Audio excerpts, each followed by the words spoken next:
What's up sa inyo mga tropa? Today, ngayong araw, papunta nga kami sa palengke para mamili ng mga kailangan pa. Dahil sa araw na ito ay bubuksan na namin ang aming munting tindahan. Kaya agad na kami nagsara ng tindahan at umalis. Nakaka-excite pero may konting kaba dahil hindi namin alam kung ano ang magiging resulta. Heto nga at papasok na kami sa loob ng palengke. Para bumili ng mga iba pang Ituloy mo na.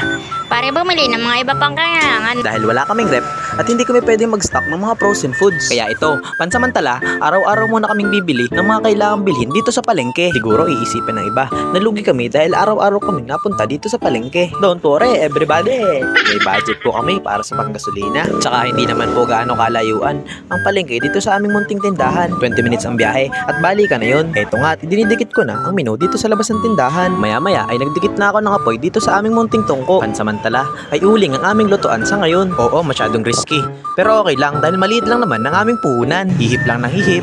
At ayun, napanguso na sa sobrang dami ng usok. Ito na nga, tinahanda na namin ng mga dapat lutuin. Ito nga, inaayos ko na dito yung styrofoam paglalagyan ng yelo. May malapit nga pala na planta dito ng yelo sa aming munting tindahan. Kaya maluwan ang bilihan ng yelo. At ito na ang unang bukas ng aming tindahan. Mga bandang alas 3 ng hapon na kami nagbukas. At hindi pa rin tapos magluto si Jen. Siya kasi ang nakatoka sa pagluluto. Maya-maya lang ay may munting bata na sumisilip sa aming tindahan. At ayun, tinatawag niya pala ang kanyang mama. Sila nga pala ang una naming customer. Bueno mano ba kung tawagin sa larangan ng pagninegosyo? Talaga namang nakakatuwa dahil nakikita na namin ang proseso ng aming ginagawa. Ang tagumpay na dinaan sa panlalamang ng kapwa ay hindi magtatagal at hindi kahanga-hanga. Bagkus ay gawin nating inspirasyon ang bawat isa. Isang napakagandang kataga, di ba? Heto nga at may customer kami na hindi ko kilala. Ay talaga namang pumupod trip din. Sa parte nga na ito ay ubos na yung isa naming paninda. Yung hotdog na may breadcrumbs. Ay nakalimutan ko na ang tawag. Parang hotdog ring ata ang tawag doon. Sa lahat kasi ng paninda namin, ayun ang mabentang mabenta. Ayan na nga at pumupod trip din ako dito ng pansit. Break time muna, break time. Maya-maya ay may dumating pa na sunod na biyaya. Napapod trip na naman ang inyong tropa. Maya-maya ay akin ang sinimula ng pagkain ng spaghetti. Natuwa na ako sa parte na to dahil may sumisilip na bata. Habang walang customer ay nag-set up muna ako ng camera sa labas. Maya-maya nga ay naglinis na kami ng tindahan. Dahil pasado alas 8 na ng gabi. Nakakapagod ng maghapon na ito. Sa parte nga na ito